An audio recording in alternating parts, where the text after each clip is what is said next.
A few months ago, I was at a startup competition, pitching this podcast, actually, and a group of us were standing around these tables for lunch. One of my fellow entrepreneurs, Danny, waved his fork emphatically and was telling us about the Circular 331, a policy set forth by the Central Bank of Lebanon to inject $400 million into their national startup ecosystem. Imagine, he said, in a country like Lebanon, where our water cuts daily, our electricity cuts daily, we haven't had a president for over a year, and yet they value the importance of startups so much, they're able to implement a policy like this. The wonder in his voice was palpable. And I began thinking, firstly, I had no idea that the infrastructure and politics were so poor in Lebanon. And secondly, if the country was so broken, how on earth does a policy like this pass? And what's happened since? Has this investment actually had an impact on the ecosystem? So today, part one of a series on entrepreneurial ecosystems across the Middle East, we're going to talk about what it's like starting a business in Lebanon. This is Hiba Fisher, and you're listening to Kerning Cultures.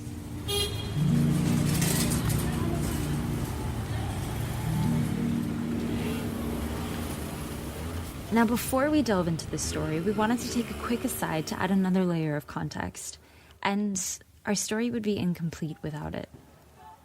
Political logjam and inefficiency have defined the Lebanese political landscape for years and years.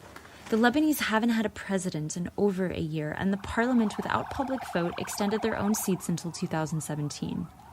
And just in the last weeks, activists and citizens went down to the streets in thousands to protest a waste management crisis that has greatly affected the capital of Beirut over the last months. Hills of garbage pile up in the city after the government continues to fail to agree on a solution for waste disposal. Dubbed the #YouStink protests, the piles of trash stand as an almost literal metaphor for the capacity of the government. There have been sit-ins, protests, tear gas, live rounds, many injured, and even casualties in what some people are describing as the beginning of the Lebanese Spring. And yet, characteristic of the country that continues to survive decades of civil conflicts and border wars, Lebanon pulses on. I myself have yet to visit Lebanon, so I asked some Lebanese friends what it's like there. And the resounding first answer I always get is, it's beautiful, just beautiful. They tell me the landscape is mountainous, there's beaches, there's greenery. The country is small, about 4 million people, and it's representative of such a mix of religions, ethnicities, and influences. Strangers you meet in the street become your instant friends, and every older woman treats you like her own grandchild, meaning she will feed you all of the mezza and appetizers Lebanon is so famous for. The Lebanese speak Arabic, English, and French. There's the thriving arts and culture scene, and Lebanon is known for having some of the most creative talent in the region. I want you to meet one of these creatives, a rock star at heart, who started an events ticketing company in Lebanon that was funded through those Circular 331 funds we mentioned earlier. My name is Walid Singer. I'm the co-founder and CEO of Presella.com. Born and raised in Beirut.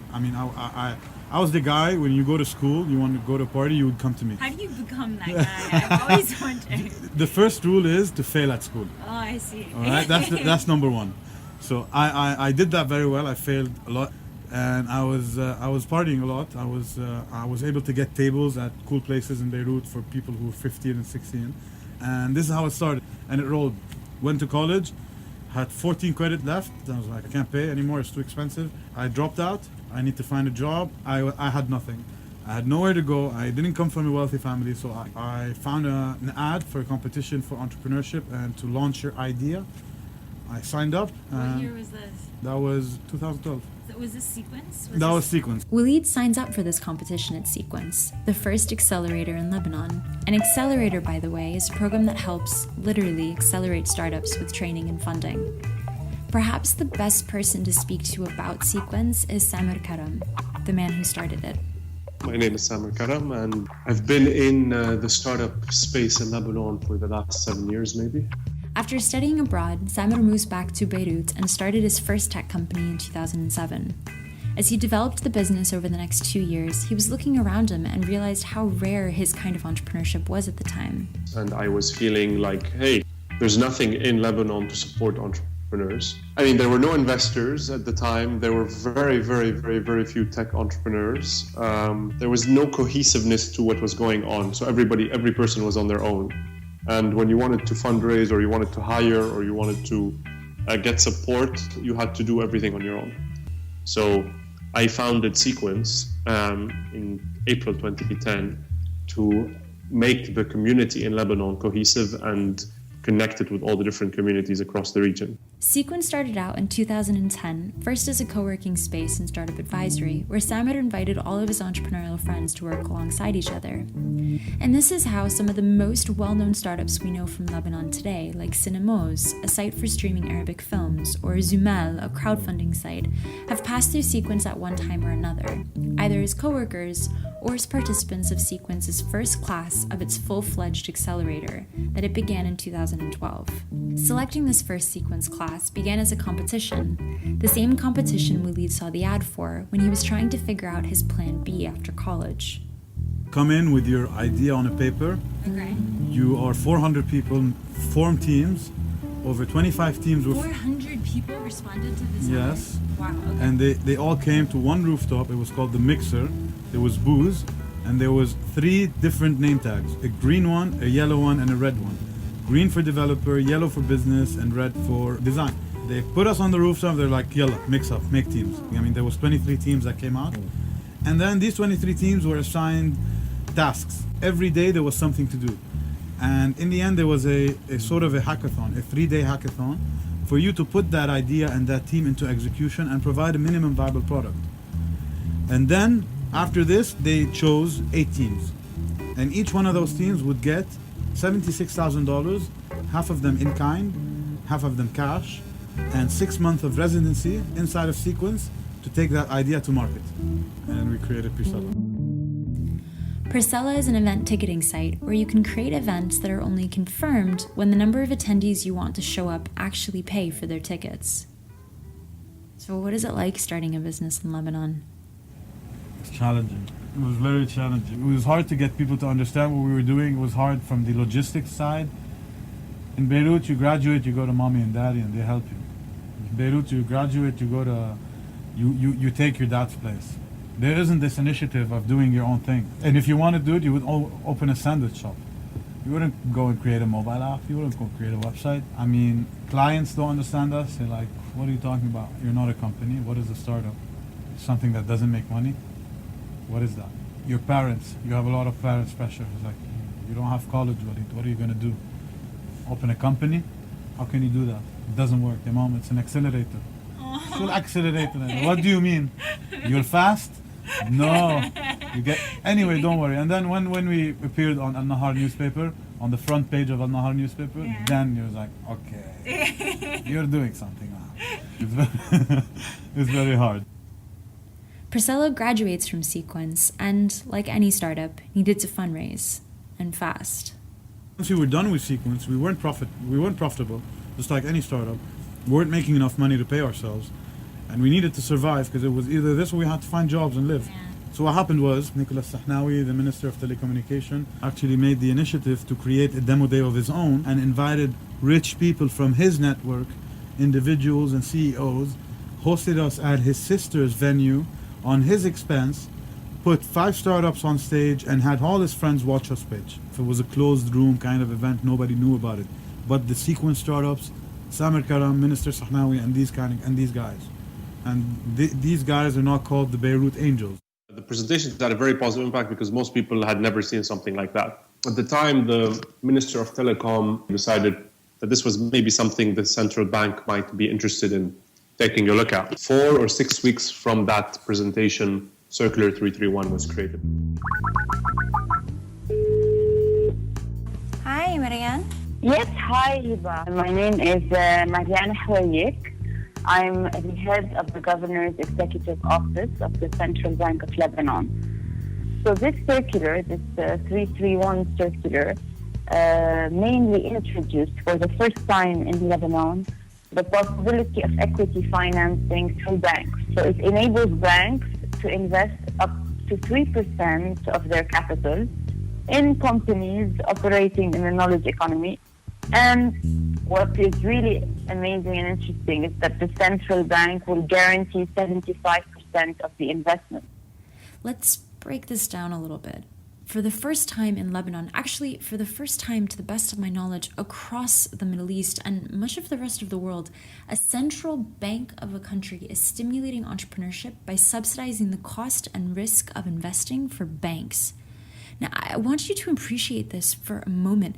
Banks are perhaps one of the most traditional institutions in our modern societies, historically desperate to avoid any risks with their money, and they are, for the first time, making equity investments in not big, established, safe bets of companies, but in the early stage, new, and very risky startup companies.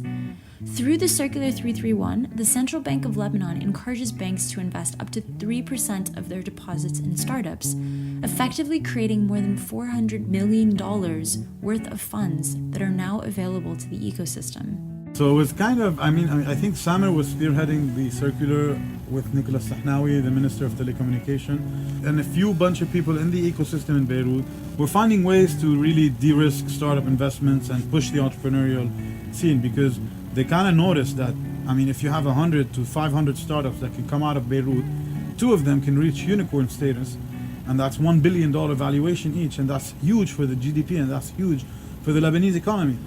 These stuff were indication that, listen, let's invest in the ecosystem. On an economic level, we are talking about a 1% growth in the coming 2 years that this circular could be generating. We think that this will create thousands of jobs. Of these 400 million plus, so far around 200 million have been deployed into VC funds. VCs are venture capital funds that specialize in investing in startups and growing companies, which need to deploy that money in the next 4 to 5 years. So effectively, in the next 4 to 5 years, the VC funds that have been created in the last year will need to deploy between $30 and $50 million a year in order to meet their mandate. Since the circular passed in August 2013, the first company to receive funding was Priscilla, Walid's company. And then Samer messages us and is like, okay, so we have people interested. I'm like, okay, how interested? They're like, they're ready to pay now. Let's do a term sheet. I'm like, whoa, what's happening? He's like, this is circular coming up. Bank Al Mawarid, they want to be the first bank to ever invest in a startup under that circular, and they chose Priscilla. I was like, no, are you serious? Like, yes, they want to put this much. I'm like, wait, we can't give out this much. He's like, they want to put this much money, they want to do this. And I'm like, whoa, it's too good. They raised $200,000 last year. Since, 4 or 5 other companies have been funded, and the momentum is picking up. Now we're up at $1.1 million worth of ticket sales in Beirut and Dubai only. But for a company that comes from Beirut, where there's no electricity, no president, and no stability, I think it's pretty good. So there's no stability, no president, and yet the central bank's able to come up with a policy like this? Beirut is divided into religion, into political parties, and you have departments doing their job better than others. But we've always known that the banking structure in Beirut has been healthy. The currency has been solid, and it hasn't been affected a lot by politics. That's why they were able to create this very progressive kind of initiative, while the electricity company is still cutting us off 6 hours a day. Seriously, 6 hours a day.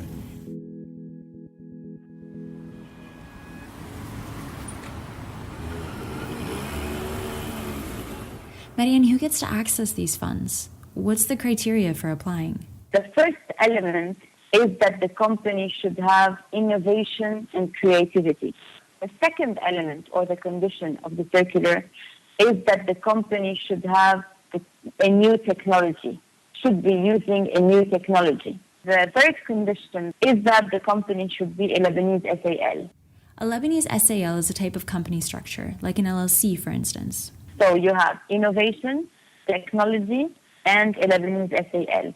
This Lebanese SAL should be incorporated in Lebanon. It means it should have its main activities in Lebanon and its main office in Lebanon. The criteria is so simple. It's not even limited to Lebanese nationals. It's open to everybody, which, as we cover some of the other startup ecosystems around the region, you'll see that that isn't the typical case.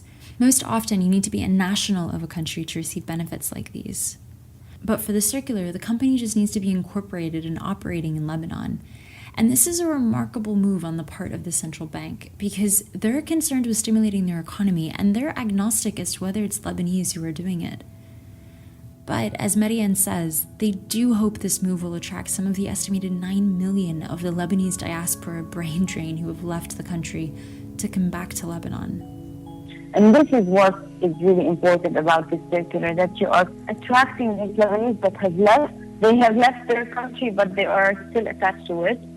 And they want to come back now because they are ready to incorporate here in Lebanon. But here's the thing. Lebanon has been living through wars and civil conflicts for decades. Today, the tragedy of the Syrian civil war spills into the Lebanese borders, and while by many accounts living in Beirut you're quite shielded from the rest, there are very real catastrophes inside this country to deal with. I've actually been speaking to Walid from Dubai this whole time because he moved here last year. I'll let him explain. So we had a big party in Beirut about a year and a half ago. Huge event that was going to change the whole landscape. An organizer came and did it. Millions of dollars to be invested. Creamfield was called. It was Creamfield? It was Creamfield. Okay. Huge lineup of DJs. We were supposed to make a lot of money. It was the perfect party for Beirut, and it has never been done before. The major festival for Beirut. One day before the event, Obama went on TV and said he was going to bomb Syria.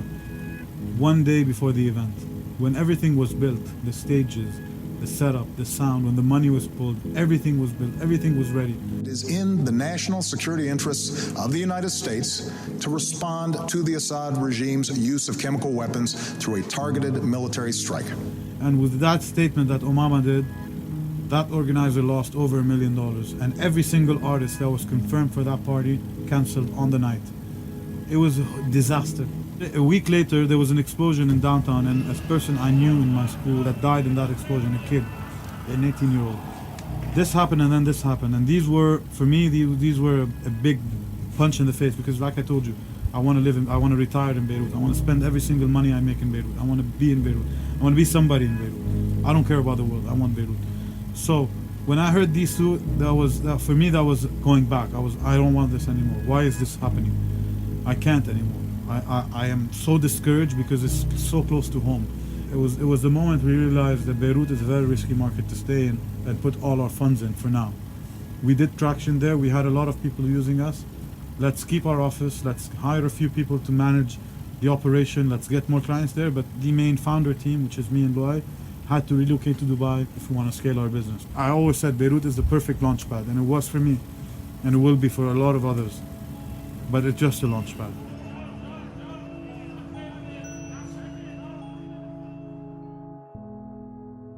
Samer, what excites you about the future of the startup scene in Lebanon?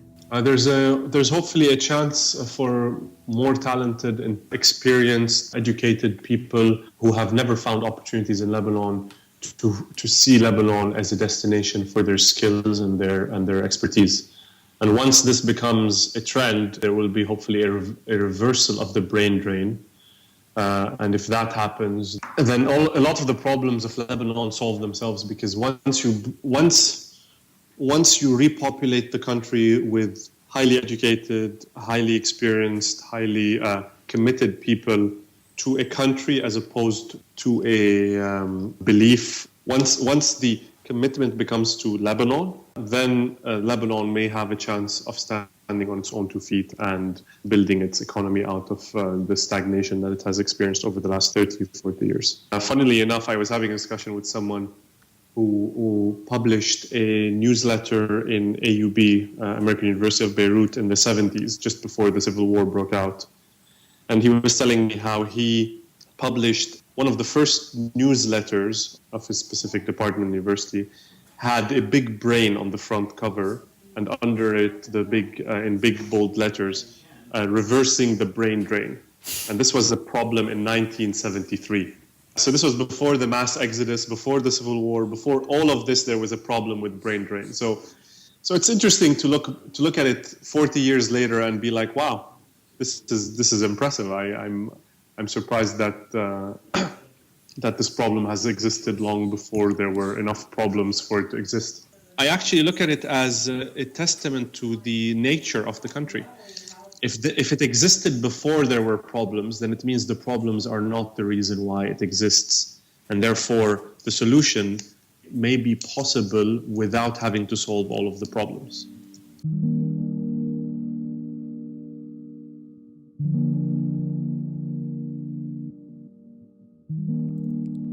This was the first episode in our series of startup scenes across the Middle East. There's also a published article accompanying this piece with more details, so be sure to check that out on EgyptianStreets.com and KerningCultures.com.